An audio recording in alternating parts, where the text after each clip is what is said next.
Next item is a public comment period.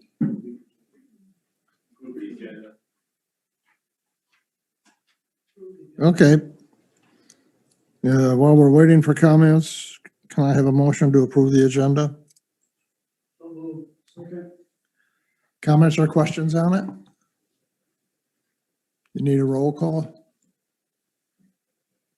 Director Crum? Yes. Director Keefe? Director Nasser? Yes. Director Withrow? Yes. Chairperson Smant? Yes.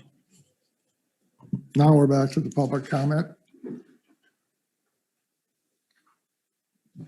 For those of you on the Zoom meeting, if you'd like to make a public comment, please use the raise your hand feature inside Zoom, and I will ask you to unmute.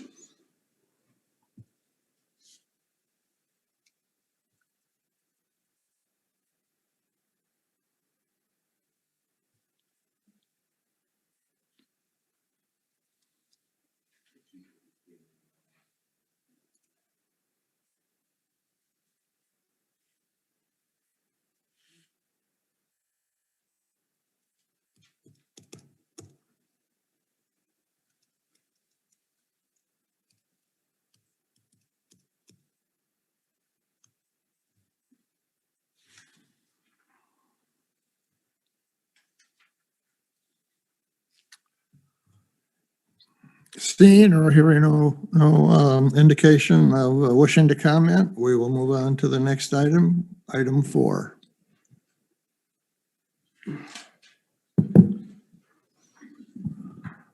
I think we called the meeting, continue our discussions, if any, from the last meeting. I think we had talked about the rates a bit at the last meeting. We talked about the assumptions in the budget.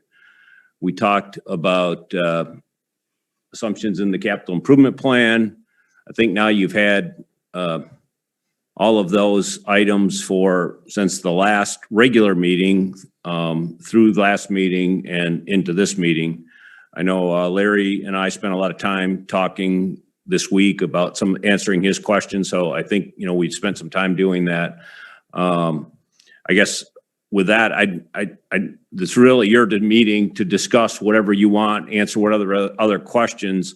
I do have a bit of I guess after talking with Larry and reviewing information that I think Lynn has shared with, I think, John and others, that we did go back and look at the residential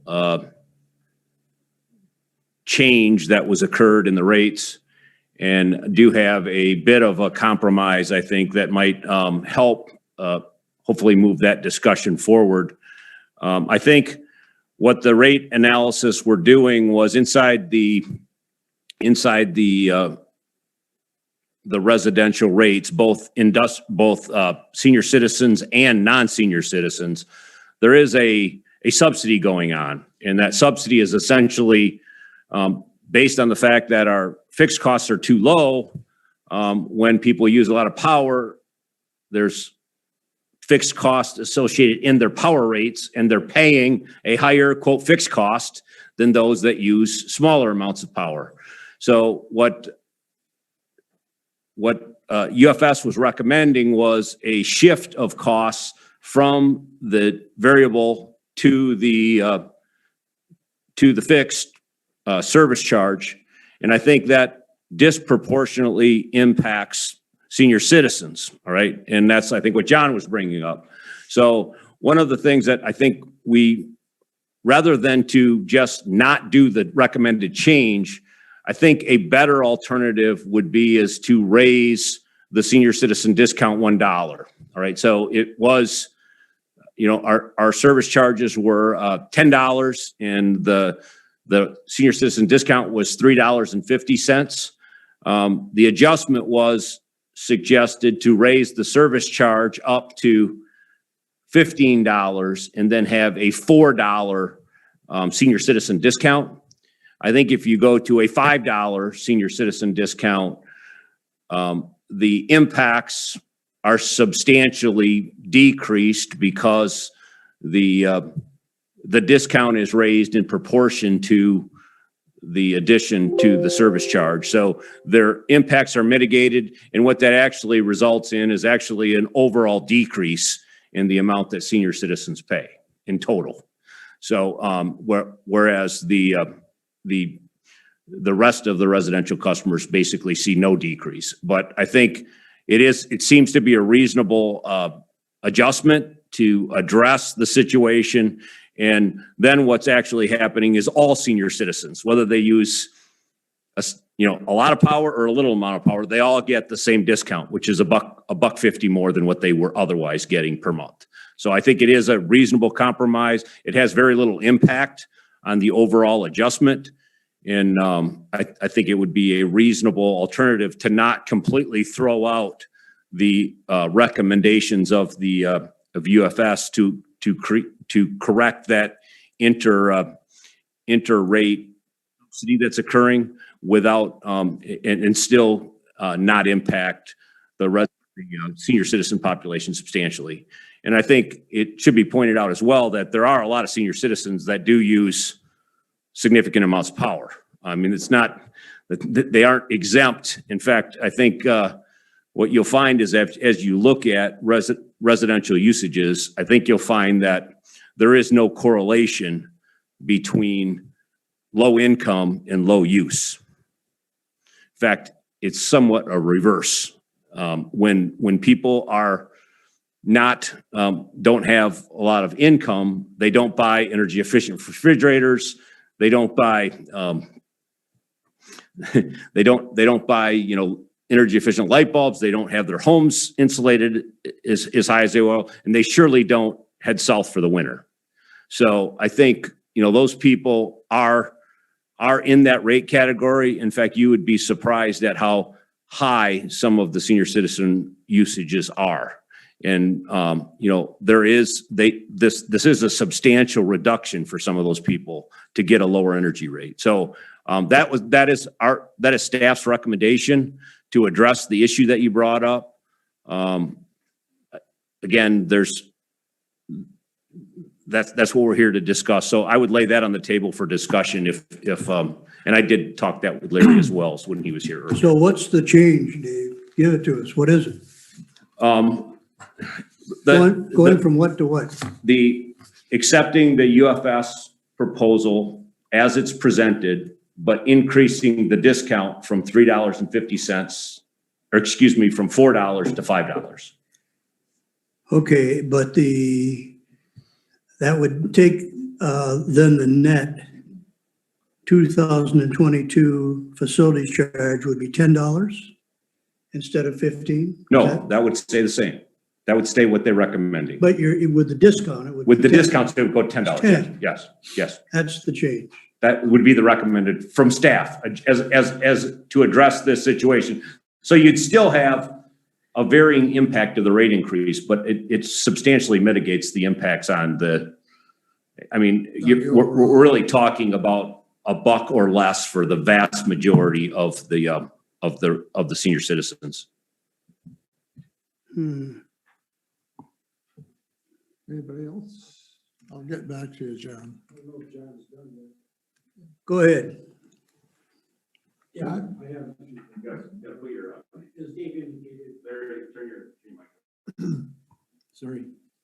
As Dave indicated, we met a couple times this week and visited on several different subjects. And we discussed this $5, and I'm good with that. There's only three other areas or three other items I'd like to bring up.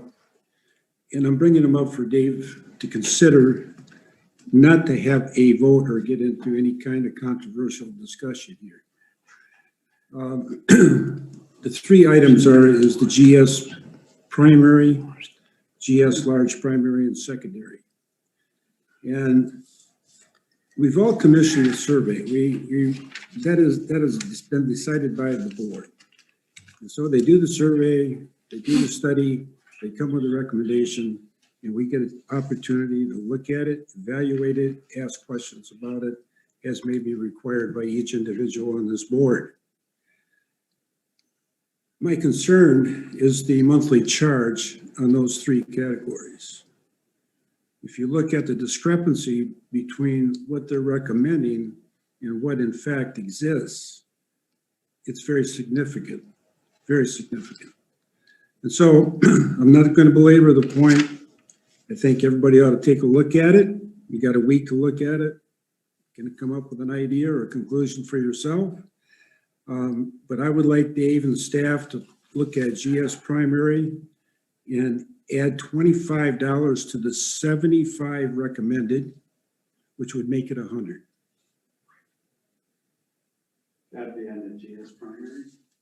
GS primary. On GS large primary, there was no recommendation to increase. And I would like you to consider $50, which would make it $350. If you took our largest customer, who has 7 locations,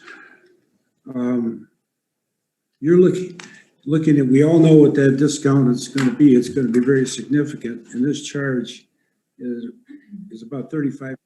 It's very insignificant, but it keeps us more consistent with the survey, and it keeps us moving the ball toward the goal.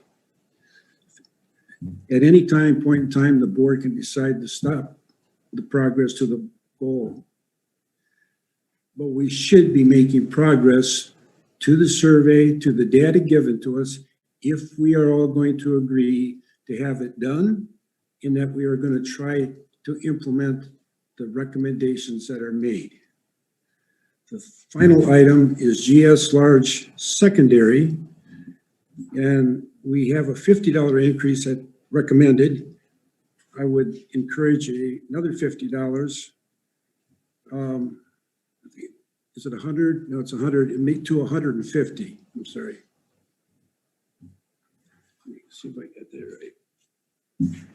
GS secondary, The secondary, where am I? it was, currently it's 25. We're at 100 The large secondary. of the large, and we add 50, it'd be 150. We added 50, right? And how much did you say again, Larry, on the GS large primary from 300 to what?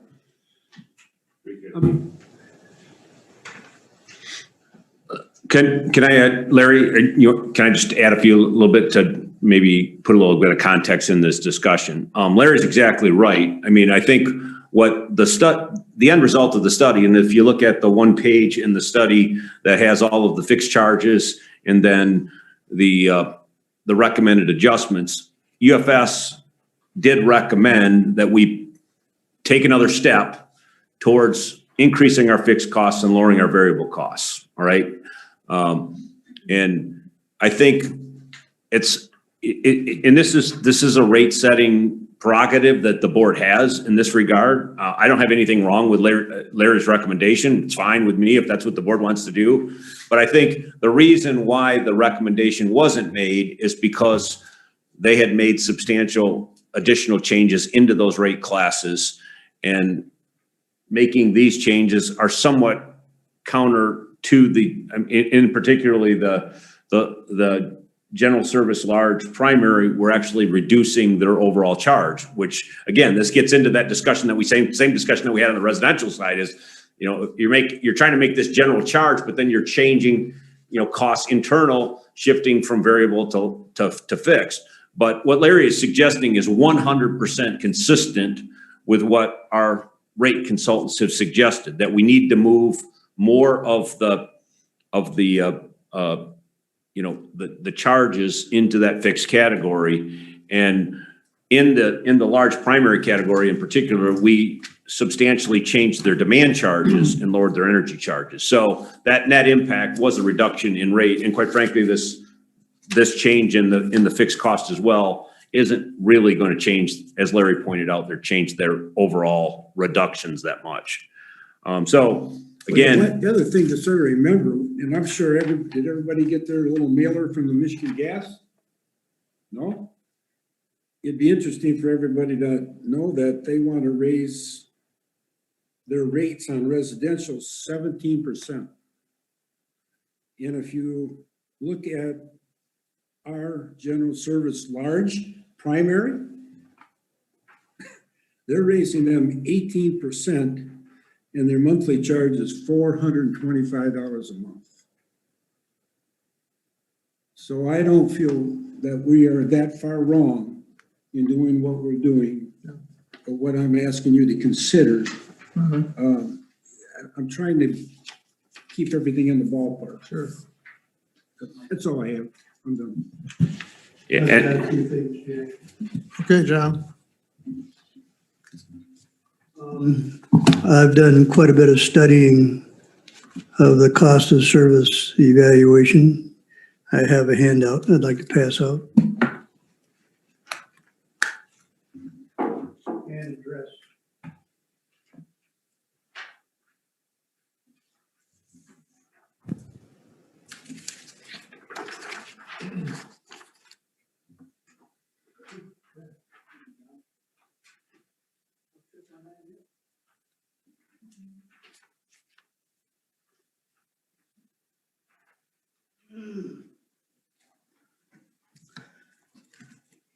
I continue to be concerned about the residential aspect of this. And Dave, I appreciate your willingness to modify the facilities charge for the seniors. I did a quick calculation here, and it actually brings the break-even point for usage from 599 kilowatt hours per month down to 466, which is a substantial reduction for the seniors. What you see before you, because this doesn't appear in the report, is a comparison of before and after in terms of the actual numbers and also the percentages. And as you can see, looking down the list, looking across first, those totals are the information I got from accounting on the number of accounts in each one. They match up with the handout tonight that was given out, and then showing the current and proposed 2022 facility charges and the increase. If you look at residential, the regular customers, it's a 50% increase. For seniors, it was 69. I believe it comes down to 53 if we go with the $5 instead of the $3.50. Secondary 50%, and primary 50%. Large secondary 100%. What's really noteworthy is our largest customers. There's no increase of the monthly facility charge. And then if you go over it, the same information is available for the energy charges. That's a mistake up at the top on that column. It should be monthly energy charge, not facility charge. Sorry about that. I apologize for the lack of professionalism with what I got here. I was quick doing it. So then the break-even points are the points at which, with the changes in the facility charge and the changes in the energy charge, how many kilowatt hours you would have to purchase to negate the increase in the monthly facilities charge. And you can see for the customers, the customer aspect of it at 666. So the reduction of $1 for seniors really doesn't help the regular customers. According to accounting, approximately 2/3 of the senior accounts consume below 600 kilowatt hours per month. And what I was told was the estimate of that department or that person there is that the percentage is approximately the same for the regular residential customers. So unless you're using 666 kilowatt hours per month, you're going to see an increase in your bill if you're a regular customer. And if you're a senior, if you use 466 kilowatt hours per month, anything below that will be an increase in your bill. Now, I live in a senior facility, a senior facility where the monthly usage for the calendar year 2020, the average for my apartment for 2020 calendar year was 313 kilowatt hours per month.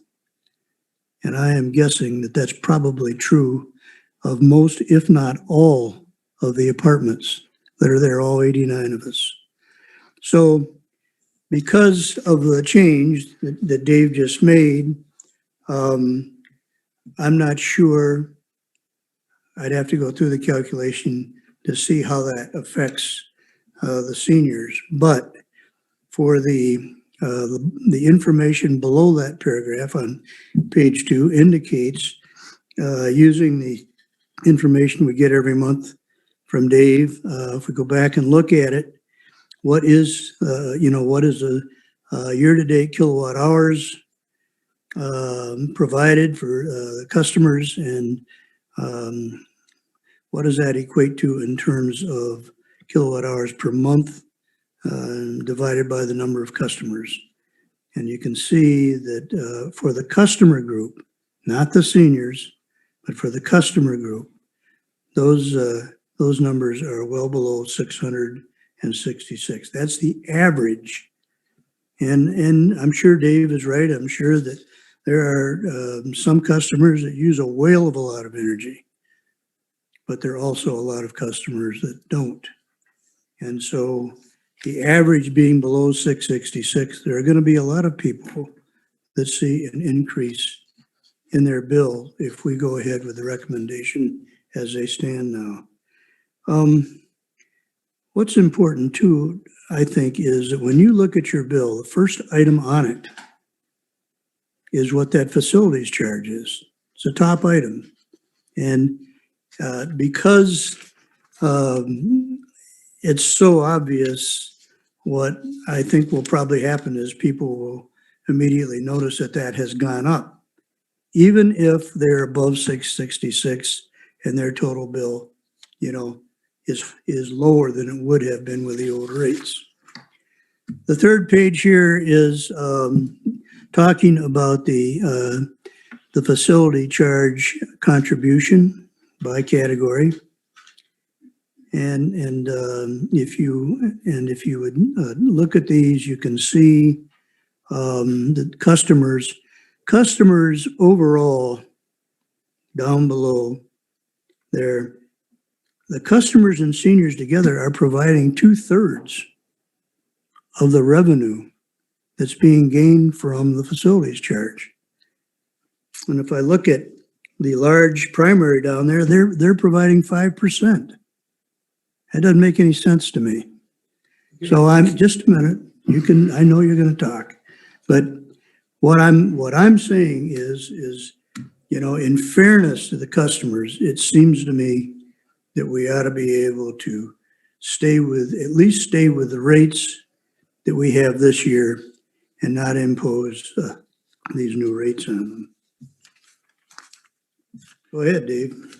Okay. I appreciate you doing all this work because it's obvious that you've now recreated exactly what UFS did. All right. So what happened and what they recommended is a 0 rate adjustment for residential, right? Now, the question is how much are people going to use next year?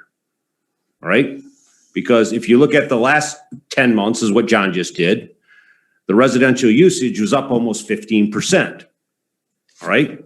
Now, we don't anticipate that the rates are that people are going to continue to use 15%. So in the budget this year, we assumed that it was going to go down. UFS had to make some assumptions as well. Given the assumptions that they made as far as the average usage, if you use the average usage in whatever formula you use for a 0 rate change adjustment, the average usage will see 0 increase, because that's exactly how they set up the change. Is some people would see a rate increase, some people would see a rate decrease, and those that are hovered around the average would see no change, all right, or a slight change. That's exactly what's going to happen. So the question is how much are you going to shift from the high users to the low users so that the low users pay their fair share of the readiness to serve charge? All right, that's the entire calculation that they recommend. So again, they are recommending no change overall. It makes a difference where that break point is in the assumption of how much energy you're going to use. We are all assuming, both ourselves in the budget and UFS in their rate assessment, that customers will use lesser amounts next year than this year. So that was included in the calculation that everyone's bill will go down based on that reduction in their usage. That's what we have budgeted. So if you look at the budget, there is less revenue in residential sales next year than this year. And the assumption is that everyone's bill will go down according to their using of less power, regardless of whether we change the rates or not, all right?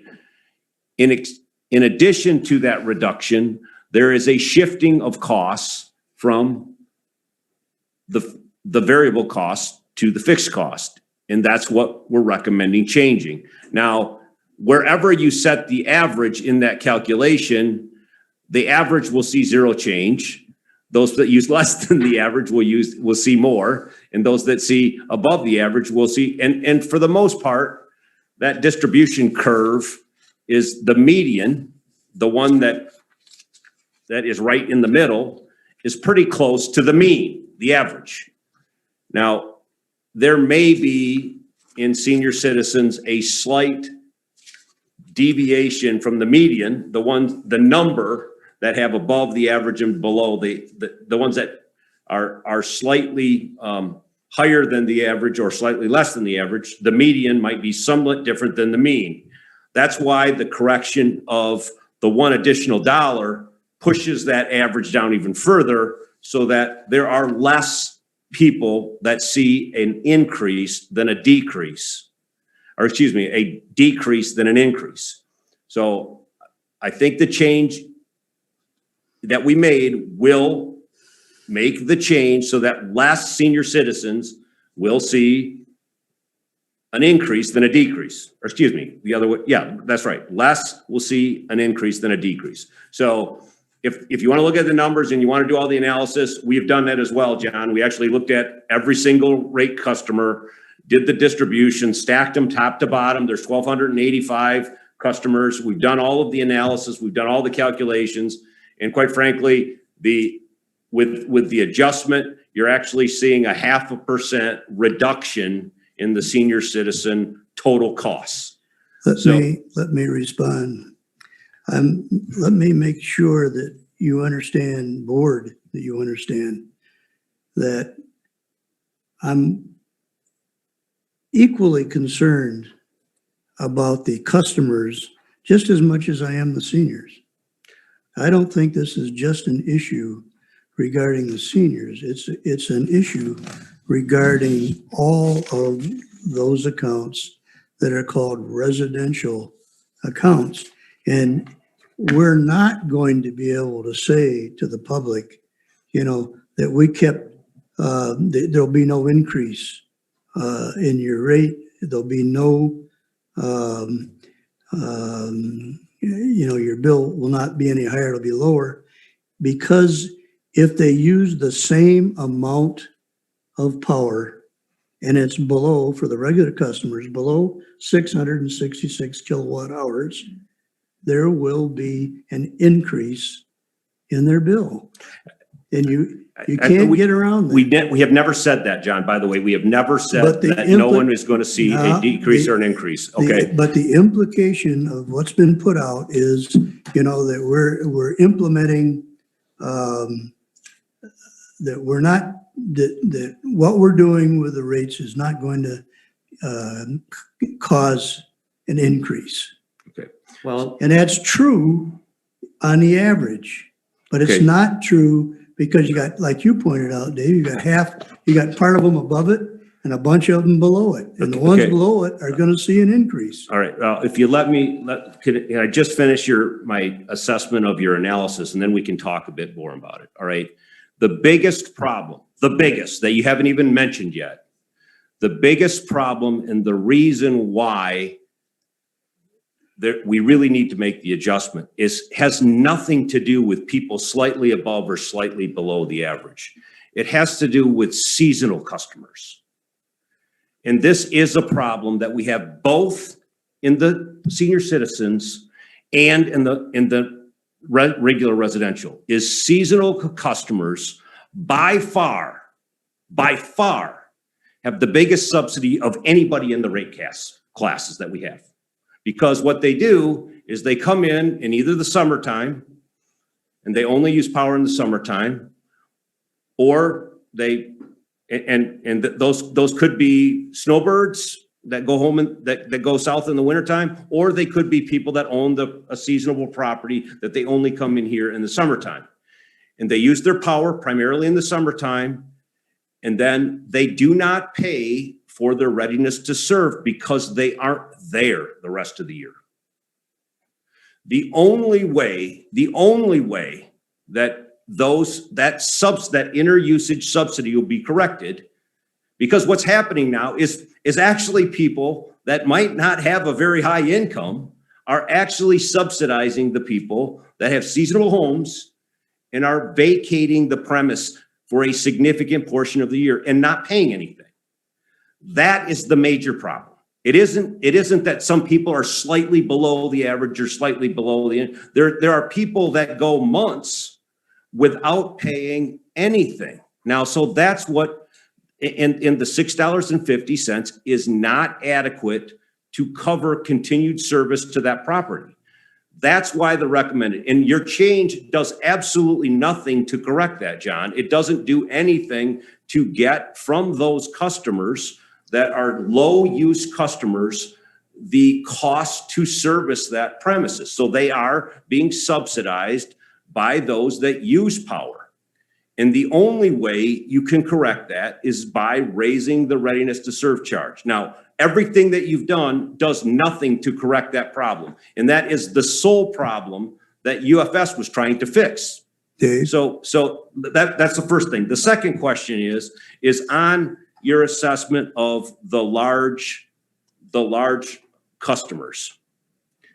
You are correct that the readiness to serve charge makes up a very small component of their charge. However, they are also charged a quote demand charge. That's a fixed charge that you haven't even included. What's happened in their rates is the demand charges have gone up substantially and their energy charges have gone down. In other words, they pay a premium for the right to buy a certain amount of power. That's a readiness to serve charge. We just don't do it on their usage in the residential category. So those customers, even though we didn't change their monthly service charge, we substantially changed their demand charges. And those demand charges are thousands of dollars on some of these large customers. How are they calculated? They're calculated on a 15-minute interval, the maximum 15-minute interval, on peak and off peak. And then those charges were changed. And those are based on the maximum draw. Now, there's some utilities are actually eliminating residential monthly service charges and going to a residential demand charge. Same concept. When you and that's a non-bypassable monthly charge. And we don't have that in our rates, but most utilities have what's called a ratchet, so that when people take a demand a given month and then they don't use that demand for the rest of the year, they pay at least 60% of that demand for their monthly service charge, included in their monthly service charge. Those are charges that are typically assessed, and those are charges that those large customers pay in a quote readiness to serve charge. And that's a substantial element of their bill, not 5%. it's a good 25 to 30, 40% of their bill and that's why their energy charge is reduced so much. Are you talking now, Dave, about large residential customers or the GS large primary? I'm group? talking about your last page where you said, Which one, which group? the last page where you can compare the readiness to serve percentages and you say, well, our readiness to serve charge is X percent of the total. And then you go down to the bottom and you say, well, that's such a small percentage of the large customers. The reason it's a small percentage is because they also pay demand charges. Well, is that shown as the peak? You mean the peak and the off peak, or is it something different? It's a peak and off-peak charge Yeah. based on their 15-minute interval. It's a Yeah, fixed charge. It's considered a fixed charge. Okay. I would like to just comment on, I agree with you. It's a problem to have people who just come here in the summer, but is it possible that we as a board could deal with this with policy rather than trying to deal with it by what we're charging for cost of service? I mean, if you are, whether you're consuming energy or not, if you're on the system and the system is available, if you want to turn it on, it would seem to me that one option at least would be, look, you've got to pay this charge monthly unless you totally disconnect from the system. That could be one way of looking at it. There are probably other ways too. But We don't allow people to disconnect from the system. I would like to say that we do have a monthly charge when we're not out at our place out west. Right. And it's about $20 a month. And that just goes on no matter what. And they really don't get any pushback. So we've had experience with it. On both sides, summer and winter. Summer and winter, it goes for 12 months. Yeah. So that's what I'm saying is our 15-minute charge, $15 charge. And this is what we're seeing nationwide. Everybody's doing this. That's why I'm telling you that what's happening as people look towards the cost of the various components of delivery, we used to, as utilities, we used to have almost all of our charges on the variable cost. And if you didn't use any power, you didn't pay anything. All right. And that was commonplace throughout all of the industry, all of the utilities. They all did the exact same thing because that's what, but as people started looking at adding solar panels, leaving their homes, doing different things, there's been a push. And we are behind the eight ball, like Jack just said, in Arizona, it's $20 a month. $15 a month is not a substantial charge. As Larry pointed out, the gas company has an even higher charge. That's the charge just to provide service. And what our rate calculation shows is that our charge to just provide the wires, the meter, the service is $17. So we're not out of line, and that doesn't change between senior citizens and non-senior citizens. That's the same cost, whether they're 65, whether they're 50, or whether they're 30. That's cost to serve is the same. And what we're doing is we're charging $15, and then we are providing the senior citizens a $4 or $5 discount, and they can use it on. If they want to say they're using it to lower their energy costs, they can say they're using it to lower their energy costs. Or if they say they want to lower their fixed costs, they can say to lower the fixed costs. All we're doing is providing a $5 discount to every senior citizen on the system. And they can do with it, they can credit it how they want to credit it. But I think what John is doing is crediting it to the fixed charge. That's fine. It is a fixed amount that we're giving every month to lower their fixed charge. But what you're going to see is 3 separate line items, I believe. You see a readiness to serve charge, an energy charge, and a senior citizen discount. And that senior citizen discount is the same for everyone. It doesn't make a difference how much you use or disuse. So I think it's fair. I think it's consistent with all of how the industry is changing. Yes, we are, as an industry, getting into charging more on the fixed side and less on the energy side. That is commonplace throughout. I think you'll find that almost every utility, gas, electric, Everyone else, I mean, look at what's happening on your cell phone. Your cell phone is 100% now, almost fixed charges, and you hardly have any variable costs anymore. So I think that's following the trend of what we're doing. And I think Larry's recommendation on the other rate classes is to make a change of a similar, not as much, but a similar adjustment in those fixed charges to keep us progressing towards that, towards that ultimate goal. And that ultimate goal is to actually charge what our fixed costs are for every customer class. Now, we're getting really close. And this is, I think, Larry's point, is we're getting really close in our residential readiness to serve charge and our general secondary, but we're not quite there yet in our demand energy rates, but we're getting our demand charges closer as well. So I think all of those adjustments are consistent. I think they're fair.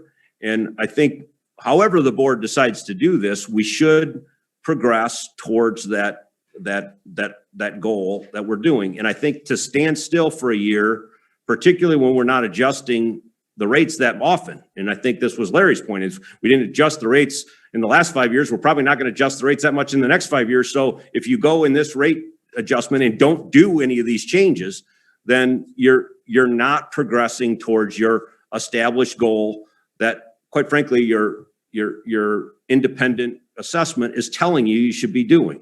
So short of that, I don't really have a problem with what Larry's suggesting, changing them a little bit or whatever, but I do kind of have a problem with just not doing anything and not making a progress towards that adjustment. I'm not. Well, I thought the whole point of this cost of service was fairness across the rate classes. It wasn't, we're going to give seniors a discount, residential a discount. I'm one of those, I'm not a senior, but I'll see an increase in my bill under this new, but I understand it's a cost of service. So I think this report is just trying to get the fairity along our customers. So, like I said, a senior isn't the only ones who will be affected, but it's not a raise, it's a sense of fairness is the way I understand this report. Honestly, Todd, I don't see anything fair about the monthly charge for residential going down 6.2%. And these large customers. It hasn't been fair. That's what the And- whole and- point is, though, and these- John. The whole point and- on a well, cost of service but here hear- is hear me out. bring these classes I'm not into talking fairness. about cost of service. Well, I'm this is talking- what this report is. I'm though. talking, no, it also covers. It's a cost of service report. It is a cost of service report. Todd, their recommendation, if you look at Exhibit A, Yeah. includes recommendation not only for the cost of service, monthly facilities charge, but also for the energy charge. And what I'm saying. Wait, now, hey, John, this is, you're confusing two separate items. A readiness to serve charge or the monthly service charge is completely different than a cost of service. The cost of service includes both components, the energy charge and the fixed charge. They both go into the cost of service. Okay, I stand corrected, Dave. But what I'm going to say is the portion of it that is a monthly energy charge for residential is they're recommending reducing it 6.2%, but these large customers are recommending reducing it 14.3%. They've been subsidized in the residential. With no increase in monthly facility charge. Okay? And let's talk about the report for a minute because you bring up a point. On Well, page, that's what we're here to discuss. page 2, go to page 2. Okay. Table 1, cost of service summary. What does it say about residential? Notice up above that it says negative adjustments suggest current rates are collecting more than cost of service and positive adjustments are short. Okay, is the percentage change for residential negative or positive on that table? It's a negative 6.3. Well, that's overall, John. But That's that because means- the majority but of the that things are means- above the mean, the 600 That kilowatt means that hours. the residential portion of this is more than covering the cost of service. Okay, wait, stop. Okay, we really, I mean, what they're saying here is the average of all customers, Yes. all customers Okay, are actually over the cost of service by 6.9%. okay. That all, So- what we're essentially saying is that as of this cost of service study, we are over collecting. Now, this goes back to our original recommendation is if we didn't need or think we were going to have an increase in our cost of service over the next several years, primarily as a result of expenses on the island to clean it up, we could reduce our rates 6.9%. That's what this is saying. Yeah, Then what you'd have is residential customers seeing 0% change because, or they would see a 6% discount, and these other customers would see 14, 15, 21% decreases. so it isn't that we're not covering the current cost. It's that we're not covering what we're anticipating the cost will be in the future. Is that correct, Dave? What they did for the cost of service is what they did is looked at the past cost of service. That's what you're seeing here. And then they projected forward a basis of change that they anticipate, looking at our 5-year cost of service and looking towards the future. And then they set a rate for a reduction to recover the cost of service anticipated in 2024. That's what the recommendation is. Okay. So what you're looking at here is a backward-looking cost of service. It's the revenues that we've collected in a given year as compared to this cost to serve in that particular year. Now, you don't set rates based on last year's or the year before's cost to service. You estimate a future cost to service and then a future rate to calculate to do that. But you start, that's why it's on page 2, you start looking at the past. And what this is saying is if you look at the past, we over collected above our cost of service Right. by 6.9%. Exactly. And the residential essentially were at that average. The other rate classes, the residential at 6.3 Yeah. negative We're was at the We're over average. collecting by 6.3, the past cost of service.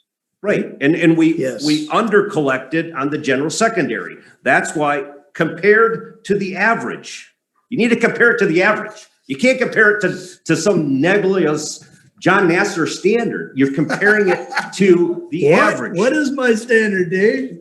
This Here, sa- you're putting words in my mouth. This says that the residential cost of service was under 6.3%. You're correct. Now, what is the system average? What do you The mean? bottom, 6.9. Okay, So that means that some customers paid more than got actually paid. like us, right? Like us. So if you look at this, the general secondary large actually did not pay their cost of service. So if you look at the only rate category that's seeing a rate increase in this recommendation is the general secondary large. Wait a minute. You talking about primary, general? No, I'm General looking secondary at chart large? 2, the one you pointed out. Look Yeah, at chart 2. Which customer class? General secondary large. Primary or secondary? General secondary. Oh, secondary. Large, general service, large secondary, the second from the bottom. Okay, They did not cover their cost of that's service. correct. In other words, they were subsidized by all of the other rate categories. That's right. If every rate category was similarly contributing to our quote profit in this given year, everybody would be at 6.9%. So everybody contributed the same amount to the excess. What this is saying is that residential population essentially contributed to the profit in proportion to their actual contribution. They're right at the average. 6.3% above and 6.3% above, or 6.9% above. Other customer classes actually contributed more to the profit. That's why they saw a greater increase in the residential decrease in the residential population, saw no decrease, because they're essentially contributing to the quote profit margin, if that's what you want to call it, to the level of everyone else. So to suggest that the residential population are paying more than any other rate category, the only rate category that they're paying more than of the profit is the general secondary or general service large secondary that are not contributing. Everyone else is contributing more than the residential population to our quote profit in this given year. Now the problem is in this given year, we all know that there was a non-operating expense in this year that more than eliminated the quote profit that year. So yes, we collected more than our cost of service, operating cost of service, and then we turned around and we tore down a power plant with it. And we took this 6.9% profit above our cost of service and we spent it. It's gone. It's not like the residential population now can live off it for a given year or two. It's gone. It's spent. It was a non-operating. We had substantial non-operating expenses, even though we showed a quote profit on this income statement. So I think we all need to realize what this is before we mischaracterize what it is. So what they did is use this, projected forward what the increased costs were going to be. They addressed that situation and then set what they believed the new cost of service was. And for that, they kept the residential projected revenues the same. They did not increase the proportion of revenues that they are going to receive from the residential class because they were already essentially at the average. The general service large secondary actually saw an increase, 2.3% or something like that. And the other rate categories, they got a portion of this, 5% back, which brought them closer to that average. So we moved these customers closer together. We moved collections around so that no rate class was subsidizing the other rate class. Well, Jack,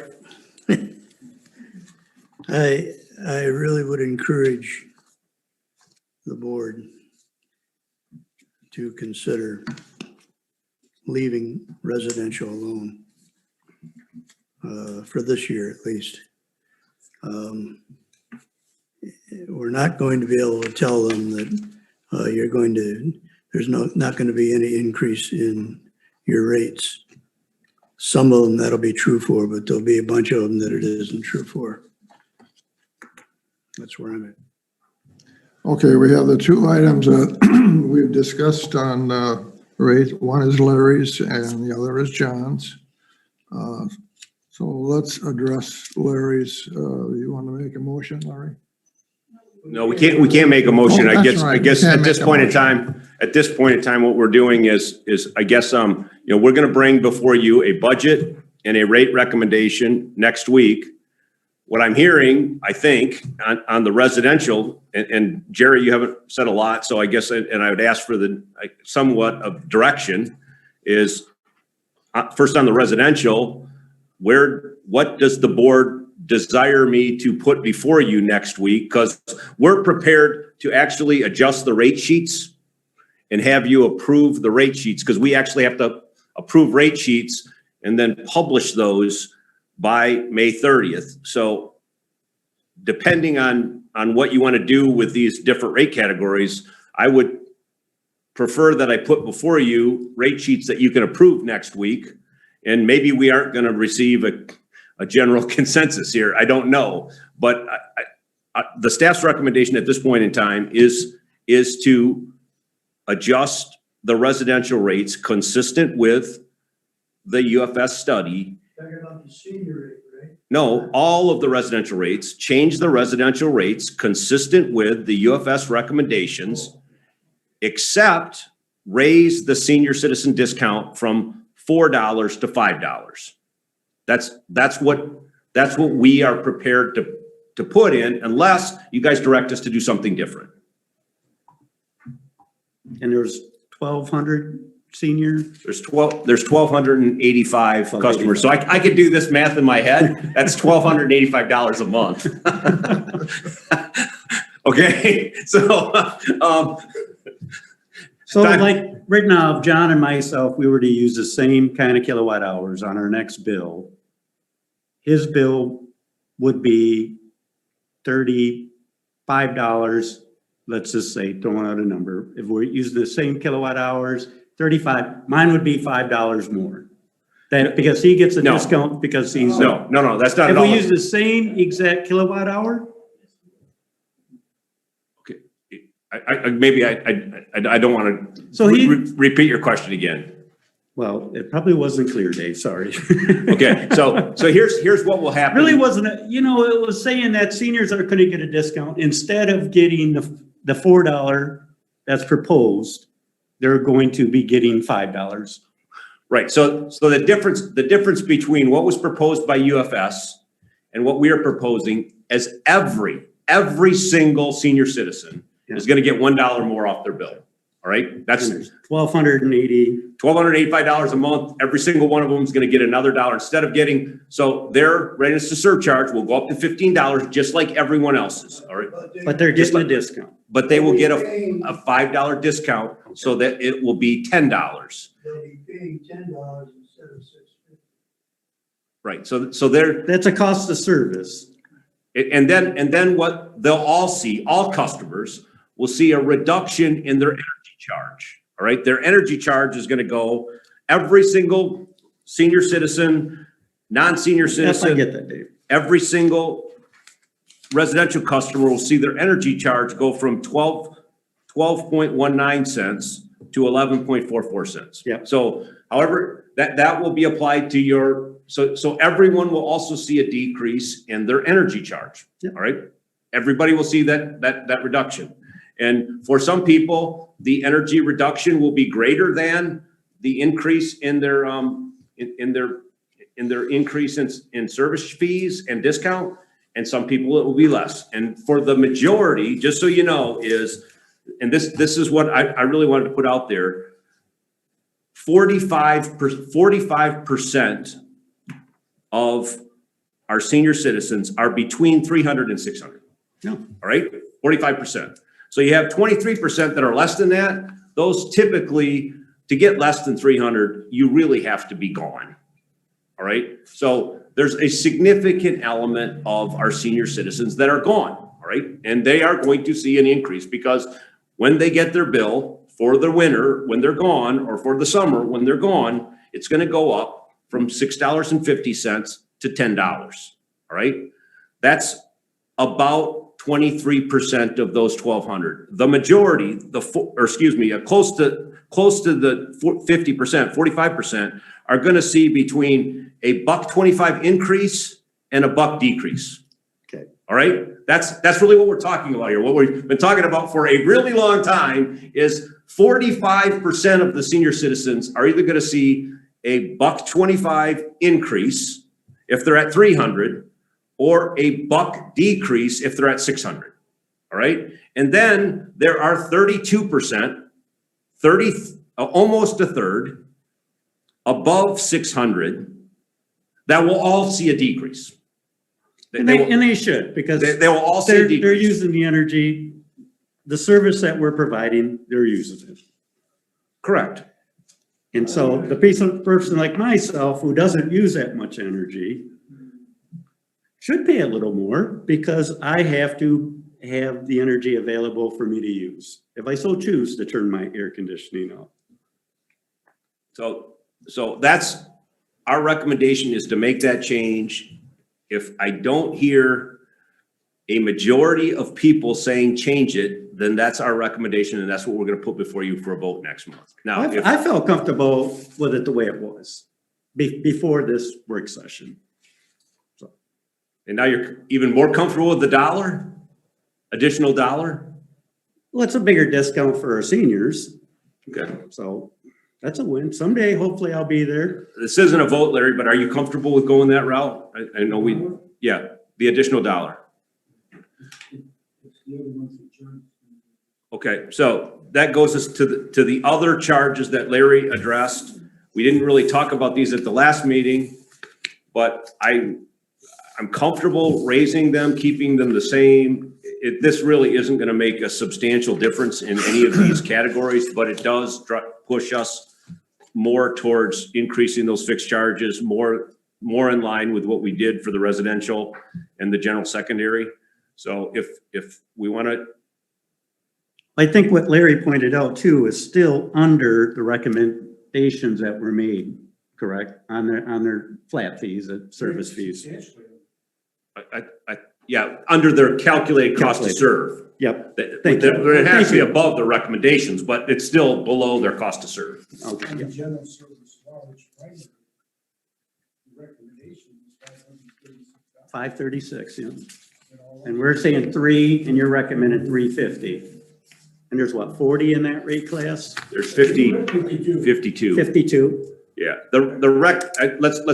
let's not throw around recommendation because they didn't recommend that, all right? They calculated the cost to serve and then they recommended, again, more change in the demand charge and just leave the energy, the readiness to serve charge alone. Now, making that change to the readiness to serve charge as well, I'm sure that they would say that that's consistent with their recommendation, Thank you. right? Thank you for pointing that out.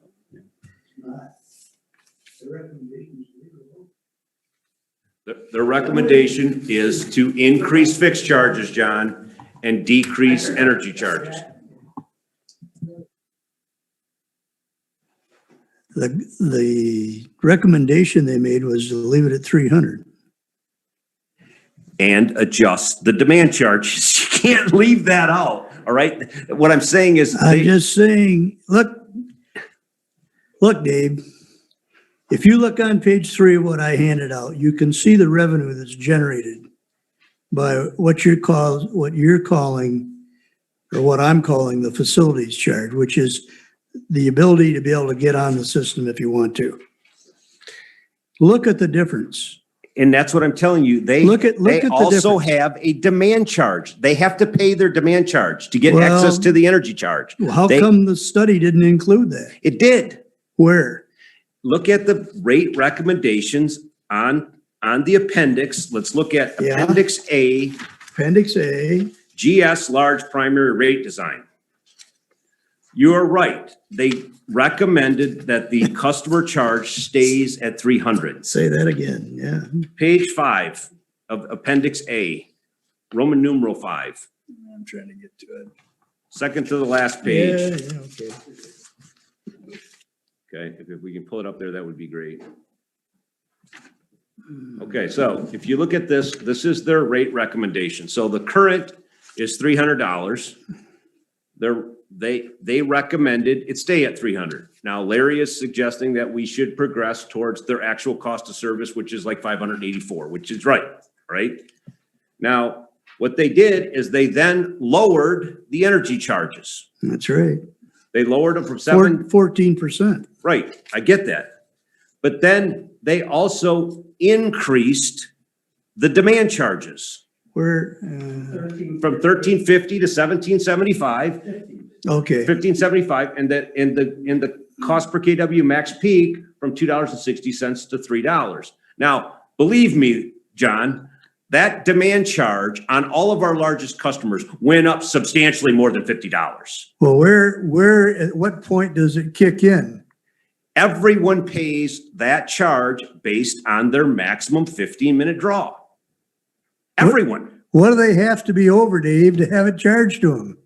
There is no over/under. They pay for their maximum draw. So they have like a 10 kW. Well, what is the on-peak, off-peak charge then for? Okay, so if somebody, let's take a large customer A, call them customer A, they're 100 kW demand. That demand is 95 kW during the day and 100 kW at night. In other words, they're a 24/7 operation, and they've actually shifted their demand, their peak demand off, their maximum demand off peak. So they would get a 98 kilowatts times the 15.75, and then they would get 100 times the 3. $3 times their maximum demand, and 1575 times their maximum demand on peak, which is 6 o'clock or 10 o'clock in the morning till 6 o'clock at night. So you look at that 15-minute period of time between 10 o'clock in the morning and 6 o'clock at night, and the meter automatically reads their maximum demand for the given month. And they get a fixed charge. And the minimum is 100. So these customers are all over 100. So they're all going to pay at least $1,575 on peak demand charge. At least $1,575. So that dwarfs their $300 facilities charge by 5 times. So then they're also going to get, if they actually peak on peak at 100, they're also going to get a $300 charge for their per kilowatt of max peak demand. And the differences were set up. One of them is a quote distribution demand charge, and one of them is a quote power supply demand charge. And the $3 peak kilowatt of max peak is to size the wire and everything into the facility, and based on their maximum draw, and their on peak kilowatt hours is to go out and buy the power, buy the quote capacity for them for their needs for the given year. So those are fixed charges. So yes, we didn't change the $300, but we substantially changed the demand charges, which are fixed. That's a fixed charge. That's a mechanism to recover fixed charges that we don't have in these other rate categories. So I have no problem also adjusting the monthly customer charge, as Larry suggested. But that is rather insignificant to the charge, that the fixed charge increase that they already received in their demand charge. And that's what, in essence, the energy charge is going down more. I think you pointed it out, more than the demand charges are going up, and that results in a 2.34% decrease in this rate category. Now, the chart on the bottom, John, which is important for you to realize, because the same thing happens in this rate class as you are pointing out. The customers that are best at utilizing the demand that they purchase. In other words, if someone buys if they're 150 kilowatt max demand customer and they buy that continuously 7 days a week, 24 hours a day, they are 100% load factor customer. So if you go down this chart down here, this shows load factors from 30% to 80%. So if two customers both draw 200 kW per month on peak, one customer uses that amount, their average is 80% of that, and one customer's average is 30% of that. One person, the 30% utilization factor that isn't very good at utilizing that capacity that they're purchasing, is going to see a 2% increase in their bill. The big customer that is really efficient at using the demand that we sell them is going to see a 4% decrease. So even in this rate category, when you change energy fixed costs to energy costs, those that are better at utilizing the costs will see further rate reductions below the average. And if, in this particular instance, you can see that if the customer happens to be a 40% capacity utilization customer or average, percent demand as compared to their max demand, they will see zero change. Now, you might find it interesting that the average demand factor for this group is obviously about 47%. Because you look where 2.34% is in comparison to that line, that is our average customer. Does that make sense? So the average customer in this rate class is relatively low. Now, what I'll tell you in Zeeland, and this is one of the reasons why Zeeland's rates and charges are lower than ours, is most of their customers are very high load factor customers. In other words, they're down over here at 75%. So when I was in Zeeland, 10 of our largest customers, they all averaged over 70% capacity factor. Now, if those customers were in Grand Haven, they would get lower costs than Grand Haven's customers. Now, Shape, our largest customer, on average is about 47% capacity factor. They have some facilities that are above 47% and some that are below 47%. Now, if they utilize that, continues to utilize that, and that's why we're encouraging them to increase their capacity factor, do things internal to their organization, and they will lower their costs on our service without changing rates. But if they stay about where they're at, they will see a 2.34% decrease.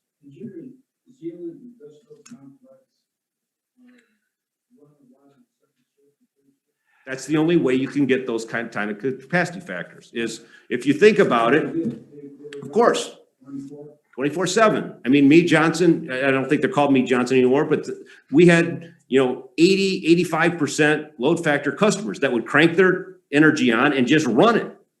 So that's why when this group comes in and says, well, why don't we do what Zeeland does? I would answer that question is why don't our customers do what Zeeland customers are doing? Of course, they would be getting lower on our existing rates. They would be getting lower charges. The problem is that our customers, look across the street, look all around us. These customers are not high load factor customers. So that means that we have to go out and buy capacity on their behalf. We have to put in wires, we have to put in all this stuff, and we don't get that 24/7 recovery. So that's why our rates are higher, right? And it's based on the quote cost to serve, right? So in our cost to serve, this is how that chart goes. Now, if we would develop this same chart for a different class of customers in Zeeland, for instance, this line would go almost straight up at 50%. All right, it would go, if you had a customer here that was in this rate class that was outside of the norm. In other words, they were a really low load factor customer and suddenly they got thrown into a rate class with a bunch of customers that were really, really effective at using their power. Guess what? Those customers don't want to subsidize that other customer. All right, so they would encourage high demand charges and low energy charges. So that customer would see this, if that's what happens and we up this even further, this line is going to go like that. And it's going to cross where the average is on that rate class, all right? So this particular rate is developed for our customers. It's these 52 customers in this rate class. This rate is developed for their usage patterns. It doesn't make, and that's why when we compare ourselves to Consumers Energy, what we do is we take Consumers Energy's rates and apply them to our customers, not compare Consumers' average customers to our average customers because they're different customers. What we want to do is we want to look at our customers on both sets of rates. And when you do that, you'll find that Grand Haven's rates are very, very competitive for Grand Haven customers. They may not be so competitive for Zealand's customers because our rates aren't set up for those customers. Our rates are set up to recover the cost of service for our customers.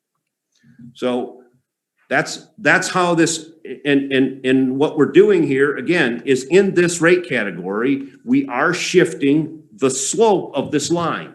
The slope of this line is dependent on the fixed to variable cost component, all right? So that does set that line. Same thing on the residential side. It's just the residential side, they have a fixed, what they call customer charge, rate of serve charge, facility charge, whatever you want to call it, and a variable cost. And it's going to depend on how effective those customers are in using that. The more they use in comparison to that fixed charge, the lower average rate they're going to have. Make sense? Okay, One of the things that always intrigued me over the years, I worked in heavy manufacturing, where you're looking at a lot of machining and heavy equipment manufacturing, compared to something like manufacturing seating, which is maybe in line. Then you go to plastics processing, where you try to run them 24 hours a day rather than turning a hot machine off and make it cold and clean it up and do it. It all depends on who you are and what you do to be able to access that second and third shift. Because sometimes going to a second shift, depending on your manufacturing definition, it don't complete it just doesn't add up. You can't make it work because of the overhead, number one. I just add one last thing if I can put my mic back on here. What has happened, just so everyone knows, is over the last year, I've been reporting it to you this every month, and this is a good way to understand what's happening, is when COVID hit, we sold more higher cost energy to higher cost customers previously. So even though we lowered the rate, we actually lowered the rates. They didn't go down as much as we lowered them, because people that were in the higher cost categories, we actually gained some usage this year over last year, but the usage that we sold it to was to higher cost customers. So the average rate went up. All right. I've been reporting this every month. So the residential customers that were normally buying about 29% of our power are now buying 33% of our power. Right. So if we kept the residential rate the same, they pay a relatively high rate in comparison to all these other customers. By them using more, the average revenues per kilowatt hour went up because we sold more to the group of people that have a higher rate than have a lower rate. The same thing happened within the industrial rate categories. All right. They shut down that second shift. When the production came back, they didn't go right to 3-shift operations as you'd expect. They went to a 1-shift operation. Well, if you have a 1-shift operation and you have the same demand on 1 shift, you pay the same demand charge, but then you don't have enough energy to spread over those costs. So their average rate to those customers, even though they were on the exact same rate class, and this gets back to John's question before, is, well, why does the energy charge change? The energy charge changes because they aren't using the same pattern that they did before. Before they were having, 200 kW and maybe 150 off peak and 100 on the 3rd shift or something. They went and they kept the people coming back, or they brought back the 1st shift, and now we've got help wanted ads all over the place because they're trying to build back to get back to where they were. But I can assure you they have more production on peak on their 1st shift than they have on their 2nd and 3rd shift. Now they will pay more. They will pay more without us changing anything. So having this reduction on top of them actually going back to more of their historical use pattern, they will see probably more than a 2.3% reduction in their bill year over year, because this year they're actually again, we base these on a more average year than this year. So how they use power makes a difference, how they use the rate. And clearly what we've experienced this year is as people used less power, those fixed charges became a larger component in their overall bill, except for on the residential side. Because on the residential side, it was just the opposite, is they used more and we kept the customer charge the same. All right, so. Dave, would you, and as far as I'm concerned, you can stop talking about residential. I know you guys aren't going to vote for it, but would you kindly provide, since you've done a lot of research on this, could you have Lynn provide what percentage of the customer and what percentage of the seniors are their average usage is below those breakpoints? 666 megawatt hours and 466 megawatt hours for seniors. Could you ever provide that, please?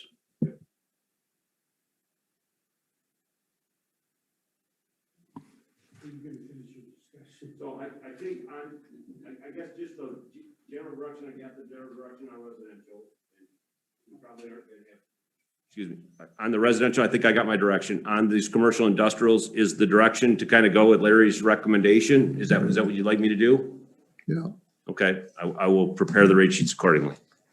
okay, I'm sorry. Go ahead. Again, though, they were 150 on the general service large secondary. And that, and we're not making any increase to the demand charge, correct? GS large secondary. 200, you're so you're recommending 150. No change to the demand? Maybe if we can pull out the actual recommendations. Yeah, so we've got. Can we start with primary? So I think if I got them right, Larry, just make sure I'm right, and then we can. So general service large primary, all right? General service large primary. Can we start with the general service just primary? Yeah. General service primary. Okay, general service primary, my understanding is you want 75 to go to 100. Yeah. Plus 25, right? Okay, now you go to general service large primary. Large secondary. Okay, large secondary. What was that first one, Dave? I'm sorry. The 75 goes to 100. General service primary. 75 goes to 100. So we're doubling that charge. And the actual cost to serve is 164.93. Right? On the general secondary or general service large secondary, Yeah, from 100 to 150. 100 to 150, and the actual cost to serve is 384. Would it make more sense to raise the demand versus? We already raised the demand. Right, $1.50. Yeah, I don't want to do anything. That's going to have a substantial impact on the energy to demand. This is not going to have that much impact. I don't think we want to start changing with those because then I'm going to have to change the energy rate accordingly. Okay. And then on this one, I think you're just saying $50, right? $350.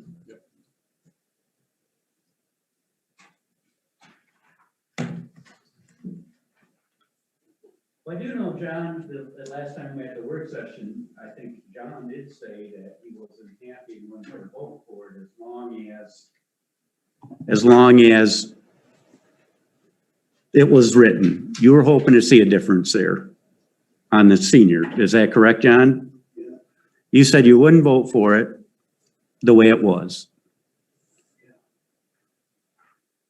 Does that change? Did that change, John? Where I live, they're all gonna see an increase. Well, you don't have to live there to see an increase. I'm going to see an increase.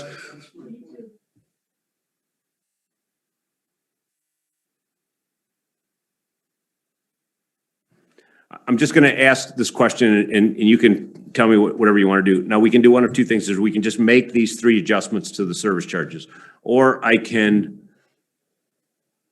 I'm a little hesitant to do this because it's not going to make a lot of change one way or another, but what I can do is actually reduce the energy charges by this much as well. So they're rate neutral in the adjustment. You don't want me to do that. I wouldn't do that because we're trying to look at the study, right? Well, the study shows, The whole point, right, was cost of service to get those fixed things up. but what they did is they lowered, so take this one here. So the overall rate change in this rate class is $2.34%, all right? Now, what they did is they raised the demand charge and lowered the energy charges for the net result to be 234, all right? Yeah. Now, I can do one of two things. I can either just raise the 300 to 350, and then that 2.34% decrease That much. is going to change a little bit. Yeah. Now I can just leave it exactly the same and adjust the energy charges to make up for I it. think it makes more sense. to Okay, reflect. that's up to you. Yeah. I'm I just, mean, it makes sense to me more than. okay, that's fine. So we will make those changes in their actual rate books, and we'll make those changes, and then they'll impact the revenues in the budget a little bit. And when does the senior rate, how old, what is the age before you? 65. 65, okay. And that'll be on the next, We will- next agenda, right? In your next agenda, the first item will be rate approval. The next items will be the contract approval for the union, 2 items that go into the budget. Then you'll see the budget approval. And at this point in time, the only change that I have in the budget is these, whatever results from these changes in rates. All right, so we will make these changes in the potential revenues and expected revenues based on those changes. So some of them will go up a little bit based on the commercial industrials will go up a little bit, and the residential will go down a little bit as a result of the Okay. change in the senior citizen discount. Good. All right? Yep. So now I guess that's the revenue side of things on the budget. Any discussion on any items in the annual budget on the expense side? I just got a checklist. I just got a few questions. Okay? On this sheet here that you passed out, you have a solar energy phase-in sheet there. Is it factual that the only capacity credit we ultimately get in the evaluation of paying our capacity factor cost is 10.2 megawatts? 31.4% of 32.49? Excuse me, I don't have that right here, so let me just see what you're looking I just wonder I just want to know what our credit is going to be against our capacity. Right, so here is our capacity, all right? That is the capacity. The capacity factor is, if you take this times 365 times 24, how much energy are you going to get Yeah, on that's that, all right? something That's the capacity factor. What you're asking is how much capacity we actually get assessed Right. based on that 4.68 megawatts. We get half of it. Half? Half. Is that what it says? No, that's, I'm just telling you, it doesn't say that anywhere. Okay. That's what I'm telling you. That's what MISO does. And they give 15% for this wind, right? So we get 15% capacity credits for the wind, and we get about 95% for this landfill gas. So we don't get, Well, how much do you have it on top of your head as how much we get credit well, for? all of these are being phased in. So the only solar facility that we have right now active is this Assembly 1. Okay. That's the only one that's currently in fiscal year 2021. This is calendar year, excuse me. In calendar year 2021, this is the only one, and then this one's gonna come on later this year. So that's why there's zeros in all this. Right. So what I tried to show in this chart was how, as we add on, and these last two, the Savion and CMS, those are coming before you next month, Okay. or probably at the next meeting. Okay. So that's all that I was showing you there, was just how we're phasing in the energy on those. The capacity is what your question is on, and maybe it's best to talk about that offline. Okay. Are we talking about the budget? Yeah. Okay. We have 2 sheets on the budget. One is dated 4/19, the other one is 4/29. Yeah, use the 429. Yep. On the debt, principal and interest expense but not paid, is that Huntington Bank? It is Huntington Bank until. It is Huntington Bank until we refund those credits. Yeah. And then after that, there'll be an actual interest on the bonds. So is the 625 calculated only on the Huntington Bank at 1.64, or is there other? No, so what will happen, and then we've been talking about this a little bit, and I did have that, I can explain to you what's going to happen now. So we are looking at how best to, if we approve of the project as it's proposed, it doesn't look like we're going to be able to issue debt for a bit of time, all right? And we probably won't get the debt issued because of all this uncertainty that's happening right now. So we need to gain certainty to the project first, all right? Once we gain certainty to the project, and that means approve the 5-year capital plan, and then in the next couple months, you will have coming before you a project, and we'll either approve the project or not approve the project. The problem is by not doing nothing, we don't know what to finance, and we don't know what to bond, all right? So we need to solidify that. In the meantime, we have this short-term note that comes due, all right? July? On July, June 30. I think it's July 30. Oh, it is? It's July 30. So, or late July. Now, there is what we call term out provisions in that 2 years, 4 payments. right. So what could happen, this is what when John asked all the questions, I told you what the alternatives were.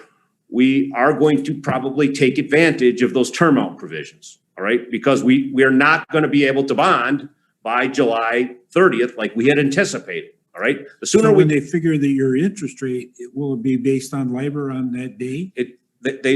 well, it's not LIBOR, it's a calculation using LIBOR, No, right? right. So what the LIBOR is the variable. right. So what they're talking about at this point in time is if we take advantage of the term out. Now we have a choice. We could either, I mean, what Huntington says, we can issue new notes. And by the way, it costs about $40,000 in fees and legal costs to redo all of that work that we did on that short-term note. All right. So it may be, even though the interest rate will go up less, it may be more beneficial. And we think, we haven't made a recommendation yet, but we think that our recommendation is going to be just to let it float. All right. What? Let it go Okay. and mature. All right. Can you Then- borrow more, Dave? No. In the 2 years? No, we can't. So what's going to happen is in the, if the construction loan essentially comes to maturity and it's due, all right?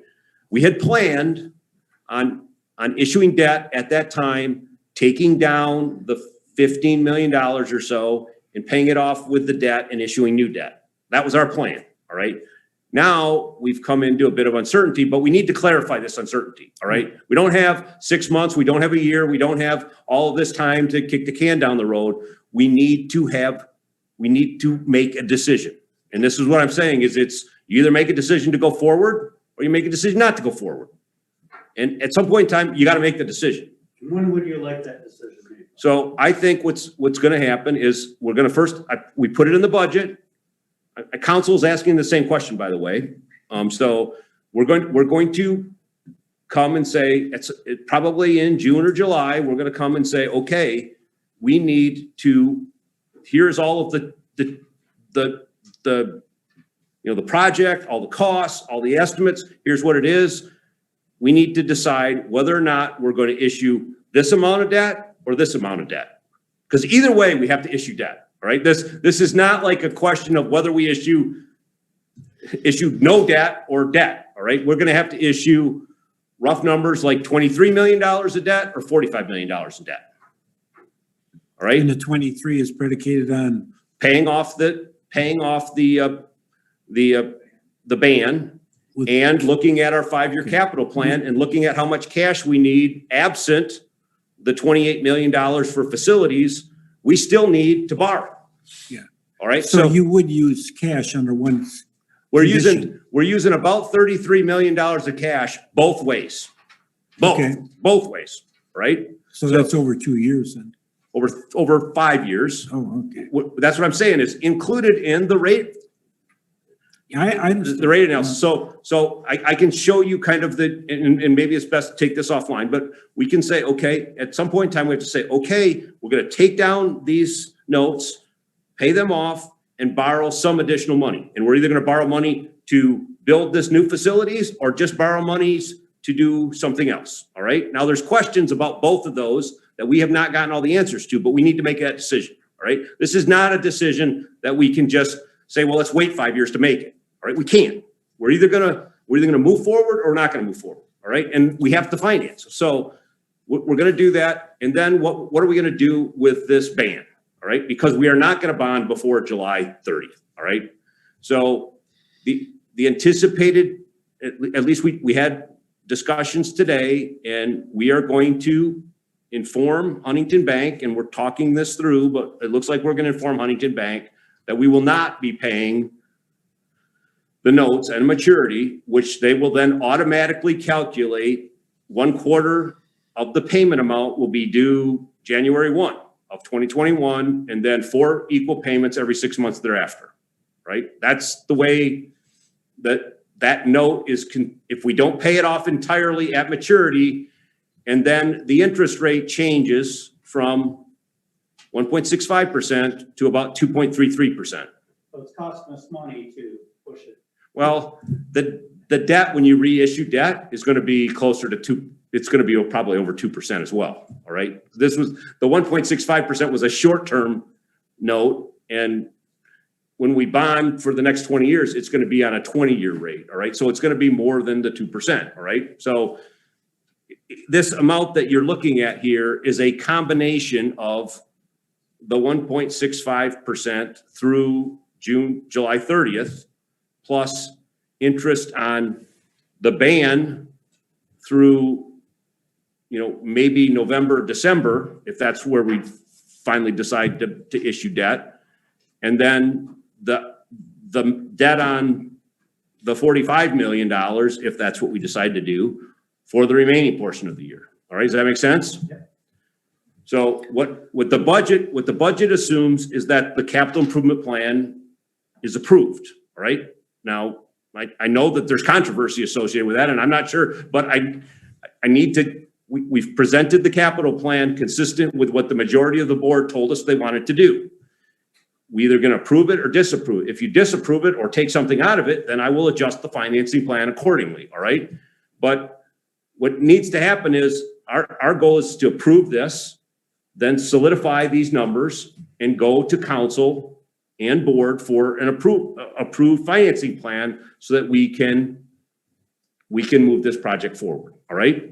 And then if the board says, the council says, no, we don't want to do it, or the board says, no, we don't want to issue that debt. Okay. Then we take a step back and we issue the debt for what we absolutely can agree to do. All right. So that's the way this was all set up. That's a long answer to a very short question on the interest, but it really is consistent with everything else in here. Is we're assuming in this plan and in the rates that this capital improvement plan, because this is also the capital improvement plan that they use to set the rates. On this interest factor that you're showing here, does that include other expenses? I mean, the total? And the other expenses being PCF for one thing. Yeah, PFM, you mean? Yeah, the advisors? Yeah, PFM. What they do is they get a true interest cost based on, and what we actually do is finance the fees, the legal fees, and that's all rolled into the true interest cost of the bond. Have we had to pay them on a current basis? We paid them for the bands, yeah. We did. Yeah. How much was that? Roughly. $30,000-$40,000, something like that. And that's what I'm saying is it doesn't make sense to do that again for 3 months. I mean, there's a lot of money. There's a lot of money in bond counsel and legal costs on both sides, because Huntington Bank had costs, legal costs. We had legal costs.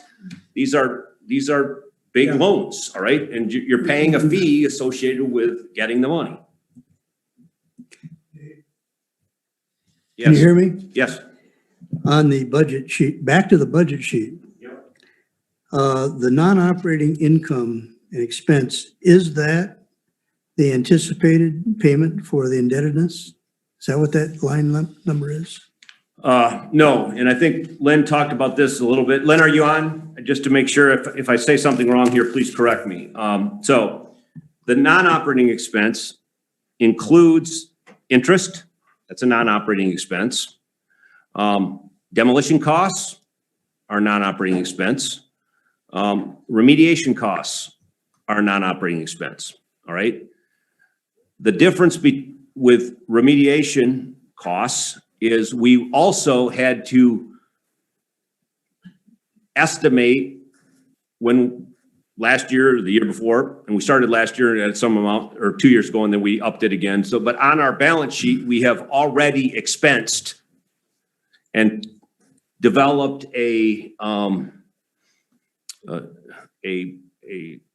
I forget what term we use. What's the term we use on the balance sheet, Lynn? For the remediation? For the liability? Yes, the liability. Hold on.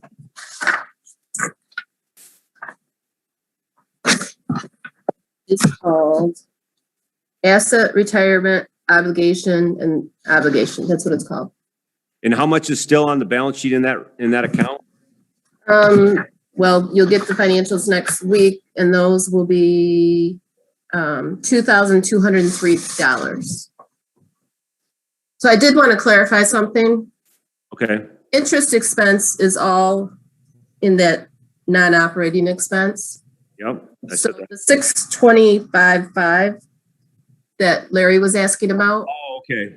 I see what it is says. actually a cash flow item, so it's not, and that's adding back to cash flow because we're assuming that if we do take out the $45 million bond, we wouldn't be paying it all before July. There would be a payment outstanding on July 1st of 2022. So that's what that is.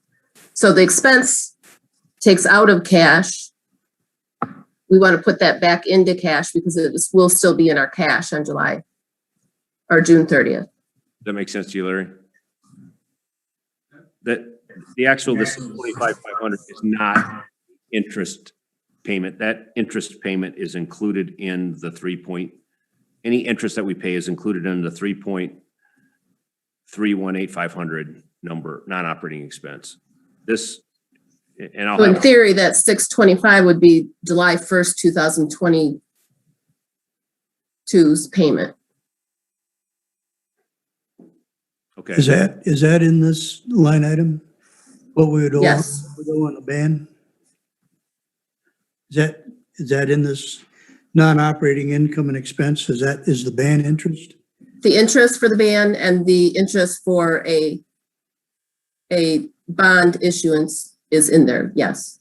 Okay, so let me see if I can explain this a little bit better. So because, and correct me if I'm wrong, when we issue a $20 million bond, all right, and I think this goes to what Larry was talking about before. We pay interest twice a year, January and July 1. January 1, July 1, we pay an interest payment, right? The principal that will be set on a schedule. We will know exactly in year and day one, exactly what those interest payments and what the principal payments will be on January 1 and July 1 of each year for 20 years. It'll be set, right? They'll also set what the principal payment will be on July 1 of each year. I think this is how it works, all right? And then what we will do is add the interest payments from January 1 and July 1 together, and the principal payment that's due on July 1. We'll divide it by 12, and we will put into the bond payment account every month that amount. All right, and we send it to the trustee, or we send it to the trustee at some given time. All right, doesn't matter. But what they do then is take out we pay 12 monthly installments, and then they take out the interest payment on January 1.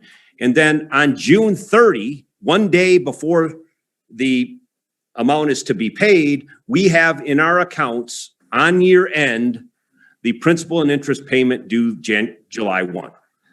The interest portion, that principal and interest expense but not paid, is that what that is on June 30th? Is that what you're saying, Lynn? That's what I'm saying, correct. So All that's doing is adding it back into cash because it's not been actually, it's expensed. It's going to be used the next day for that payment. But on June 30th, when these numbers, I mean, because what we're doing is we're reporting at year end. And this is the same thing that you did every single year or 30 plus years when you had debt on Sims.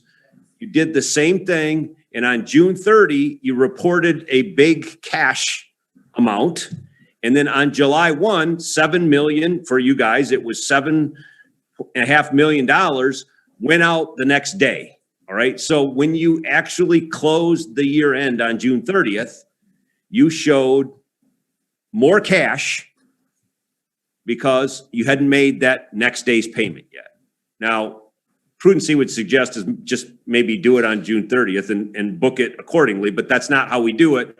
So what you'll actually see is a current, the liability and everything on the balance sheet, which shows the payment and the amount set aside for that payment. All right, does that make sense? and then to answer John's question, primarily that non-operating income is more mitigation that is not in the liability above the liability. And then the interest on all the bond, on ban and the assumed bond issuance.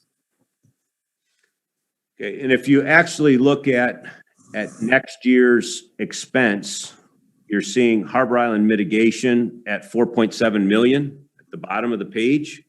So some of that is in that 3.3 million, but some of it is to reduce that liability on our balance sheet. All right, so I don't have a balance sheet here. All right, on the capital, on this plan, and you look down on the 2022 fiscal year, you look to the bottom, these are the expenses that you're going to see, non-operating expenses for Harbor Island mitigation estimated for next year at 4.7 million. All right, now that is more than what you're seeing here as non-operating expense, because we also have this pre-booked liability that's going down on our balance sheet. So in other words, we were required several years ago to estimate what this was and put a liability in, and we expensed it at that time. So it's already been expensed. All right. And we were able to expense it, a portion of it to past periods. And they did that all through audit adjustments at the end of the year, and it gets complicated. But the bottom line is we are taking, reducing that liability on our balance sheet, that long-term liability for site remediation, and we are expensing some of it here. All right. And Lynn, will that liability on our balance sheet be gone at the end of next year? Well, my guess would be when the auditors come in, they'll ask us to put another liability out there. So that I'm not sure about that. And then we'll expense even more this year. Is that right? Yes. All right. So you might see a higher expense as associated with the forecast, a higher non-operating expense than the 4.8 million that's expensed in the fiscal year 2021 amount. Right. Could I ask a couple other questions? Yes. The proposed 21-22 budget, the distribution operations Yes. at 3.2 million, what's that for? Okay, so what happened if you see this change this year, right? So if you look back previously, you see power production, non-fuel related, all right? And you see 2018-19, 6.2 million, then 2019 to 2020, that's 4.3 million. Now that amount contained about about 3.8 million, I think is the number of labor costs. All right. Some of those labor costs are now gone because we no longer have those people, but the operating people, the system operators, were transferred into quote the system operations department. Then we also took the metering department out of the distribution department and put it into operations department when we made that change in budget for the budget in 2021. All right. So that's why you see $4 million. Now you say, well, geez, you sure we're way off in that because you've only spent 2.6 million of that 4 million, or anticipated spend 2.6 million of that 4 million. Okay. The primary reason for that amount being at 2.6 million and not 3.2 or 3.3 million like it's going to be next year is because we capitalized some of their time. All right. So what does that mean? When they were working on, or we expensed it as a non-operating expense portion of the site remediation. So when they were working on the demo, when Eric and Mike and some of his team were working on the island yet on that particular project, we expensed their time like we do a lineman when they're working on a capital project. We expensed their time out of the operation budget and put it in the capital budget or the non-operating expense budget when they're working at those items. So this year, more so than next year, because we still have people out there moving dirt around, cleaning up the coal yard, doing that. There's a substantial amount of time that our labor time that is not included in the operating budget, and it's either included as a non-operating expense or a capital expense. And the capital expense was part of the snowmelt system. All right, so when they worked on the snowmelt system, we capitalized their time and we kept track of that, and that's in that $1 million that's sitting out there yet that we don't know what to do with. All right, so that's why you see it going from $4 million. It should have dropped to like $3.5 million and then dropped to $3.2 million next year because we are slowly getting rid of people in that operations department. So you would have seen just a gradual reduction as we decrease the number. The problem is this year we actually used some of those people in other areas, and that's why it went down below and now it's going back up again next year. Does that make sense? Yep. The other items you see that are pretty much a status quo in all items. So really what you have is a revised estimate on so just a real brief, explanation of the budget. You see a pretty substantial increase in purchase power cost. That's for two reasons. One of them is we think you're going to be buying more power next year. All right. Not huge amounts, but more than 1% growth because we're going to get back some of that we lost. All right. We're hopeful. The other thing is our capacity costs are going up substantially. All right. So as we phase in those higher capacity costs over the next 3 or 4 years, you're going to see that amount going up pretty substantially, right? And that's that added capacity costs until they get to about 2023, 2024, which we think, which is when we bought that last capacity purchase at $4.50. In past years, we were buying capacity, and Larry and I had this discussion earlier, is we were buying capacity at less than $2.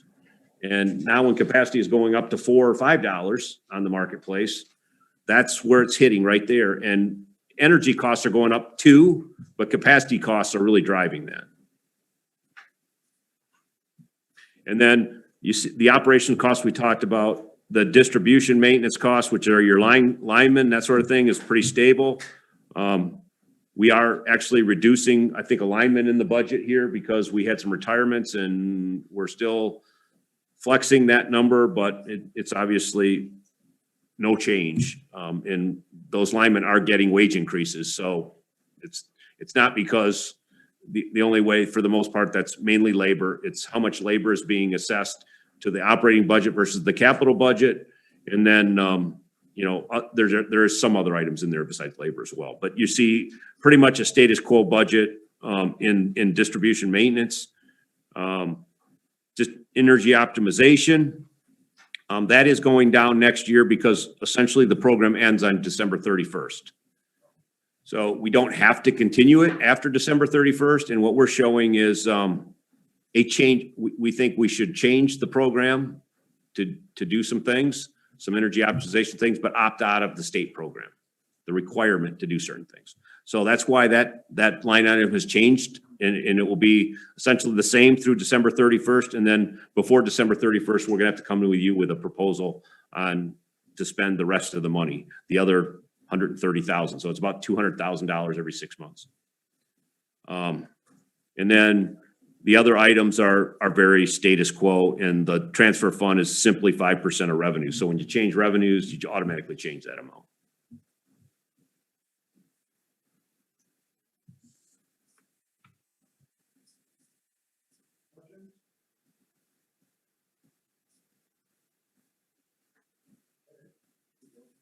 And then just the capital plan. I mean, we talked about that a little bit already. I don't think we haven't made any changes since we originally gave it to you. Like I said, it assumes the approval of the master plan as developed on the island. It assumes some pretty significant projects in the next several years at substations for distribution improvements. It assumes some pretty substantial continuations of a pretty aggressive reduction in the 2400 system and some pole improvements.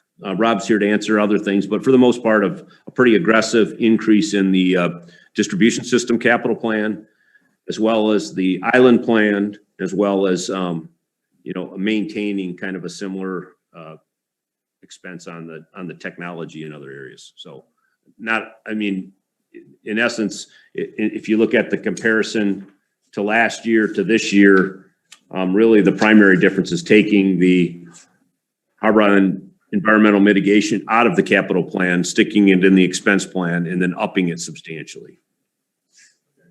It says for year 21. Fiscal year 2021. Right, fiscal year 21 is the existing year that we're in, and then there's 5 future years. And the fiscal year 21, all we're showing is the comparison of what you approved to what we actually spent, all right? And then we're proposing a revised projection on one sheet for 5 years, and then the other one shows last year and this year. So when you bring the question up for the capital plan year by year? No, it's a 5-year plan approval.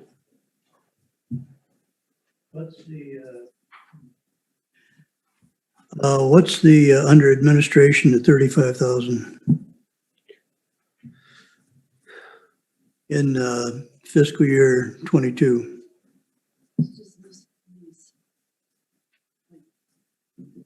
Hey.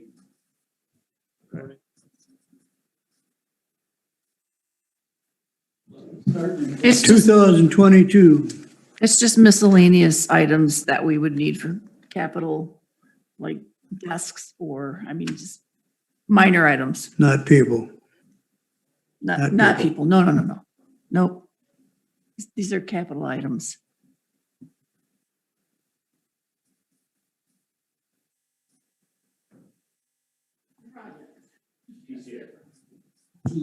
Right. Okay. So PCA is that item that we talked about. That's the power cost adjustment that we're actually changing the name of it to be PSCA, power supply cost adjustment. All right. And that's just to make it consistent with what all other utilities pretty much call it. It's just as we were changing it, and you're going to see a particular language in all of the rates in next year's rate or next week's rate presentation. There'll be a statement in there under PCA or PSCA if that says something to the effect that we're zeroing it out.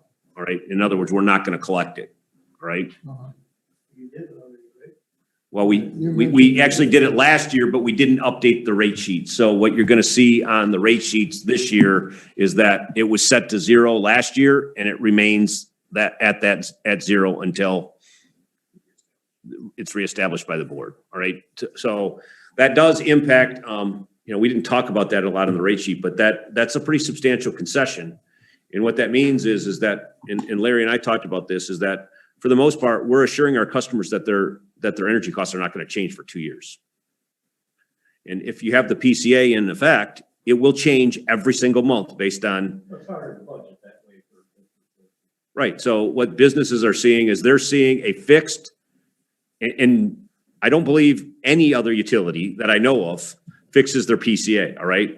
But given the fact what's happening, and we are essentially, going through this transition, what we would have to do is basically to keep that rate stable, because we're shifting all of these costs from the old power plant that had a lot of the cost in the base rate to buying it all, that PCA changes every month. As a new month gets rolled in, it's a 12-month rolling average, and it would be changing all the time. And so you'd have to change the base every month.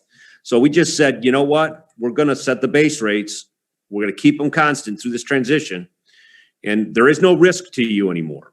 All right. Now, I would not want to keep that way, because the bondholders, they obviously like, a rate provision that says as your costs go up, you raise your rates up with it. All right. We are agreeing for the next 2 years to not raise our PCA as our costs go up, and they are going up. All right. So that is a pretty large concession that, we should probably make sure everyone understands, because in normal times, as our costs go up, and you would see that cost automatically passed on in a normal rolling fashion. So every month you would roll in 12 months ago into the calculation. If the costs go up 12 months ago and any time since, those costs would automatically be rolled in at the appropriate time. And then, new month is rolled in every month, and 12 months ago rolls out, and you just keep adjusting that calculation. So you can at least keep up with your power supply costs without rate changes. All right. And we are agreeing not to do that. So I think that's when we started doing that last year, I would say that's the first year in 30 years, now 32 years that I've been in the business that we have not had a power supply cost adjustment built into our rates at the utilities that I manage. That's not a normal thing. And it is a huge thing to a large customer that they can now say, you know what, I don't have to worry about that PCA going all around. And quite frankly, I don't think any other utility is doing it. So that's a really good thing. I got just a small question. This WP. Right. Okay, so that is the GSP rate, right? I mean, General service primary. see, it's listed under the GSP. It is a general GSP rate, but it's for water pumping.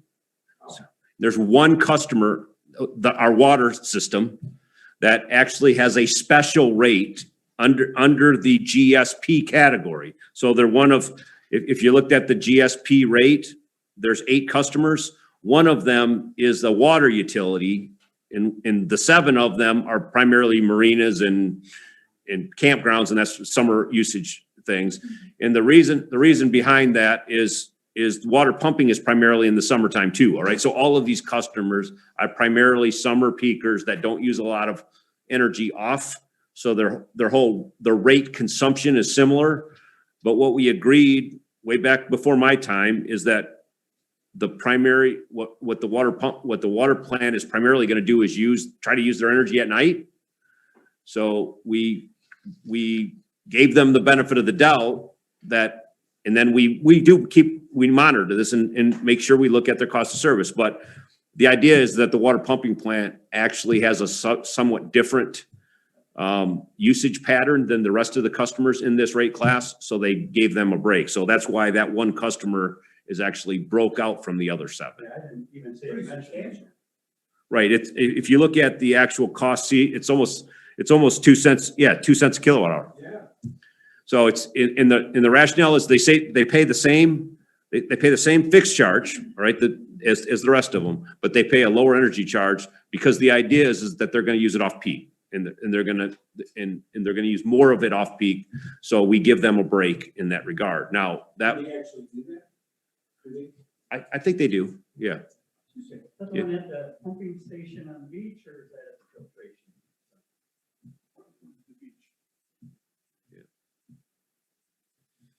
I know They're a pretty large customer. I mean, they use a lot, I mean, but again, if you look at them over a year's time, and the water utilities are like this, I mean, we had the same thing in Zealand, same thing anywhere, is a lot of their usage is sprinkling, all right, in the summertime. So they have this huge summer usage, and then they don't have they have a seasonal usage, just like these campgrounds and marinas and everybody else that's in this category, that we allow to be on a primary rate, but they also have their usage primarily in the summertime, which is the most expensive time to be buying power.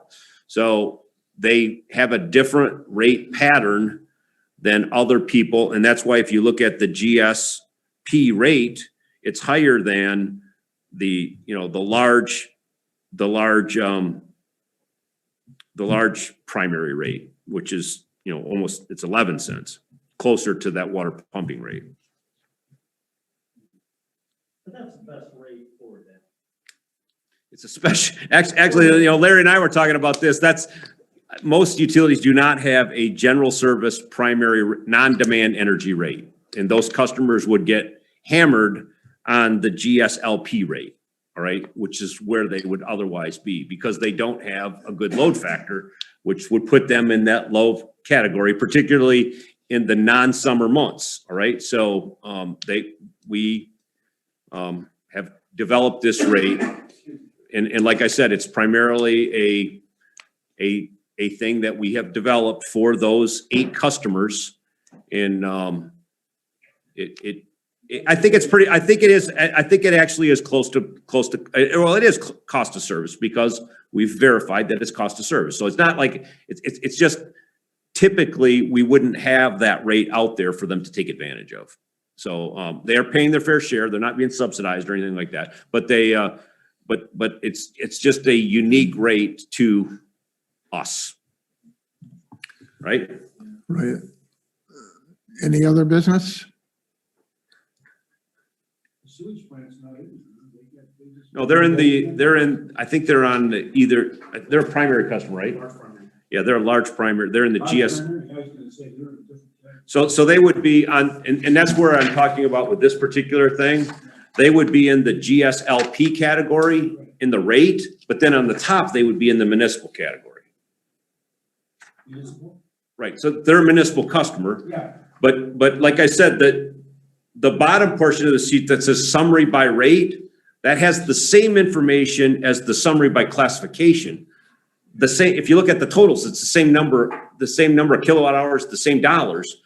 One of them is just by rate, and the other one is by usage. So you get this top portion of it on every one of your retail sales reports. Every month, you get the top information, all right? This middle information here is by rate, and you have commercial, industrial, and municipal customers in every one of these rate categories. So this classification has nothing to do with the rate that they're in. That has to do with how they're using the power, who they are, like whether they're an industrial customer, whether they're a commercial retail customer, or whether they're a municipal customer. So the city hall is a municipal customer, but they will probably be in the GSS rate, all right? Whereas the water pumping plant is in the GSP rate, and the wastewater treatment plant is in the GSLP, and all of those usages are combined into the municipal classification. I'm thinking 115 billion agreements. Frequency. 115, what are you talking about here? Up on top, build agreements under municipal, 115. Yeah, well, there's a lot of municipal customers. There's a lot of municipal customers. Really? Oh yeah, you just like every lift station, city hall, and this isn't just Grand Haven either. It's Grand Haven Township, Ferrisburg, Spring Lake Township. You know, they have anywhere they have a meter, there's a lot of quote, agreements and not, a lot of them are very, very small, obviously, because you can see that, I mean, if you really, yeah. In the grand scheme of things, municipal is not that great, but if you look at Grand Haven City, they are one of our top 10 users. When you aggregate all of those, all that load together, I think they're 2% or so of our overall usage. Gentlemen, I would like to ask for a motion to adjourn. I make a motion. Support? I'll support. All in favor, say aye. Aye.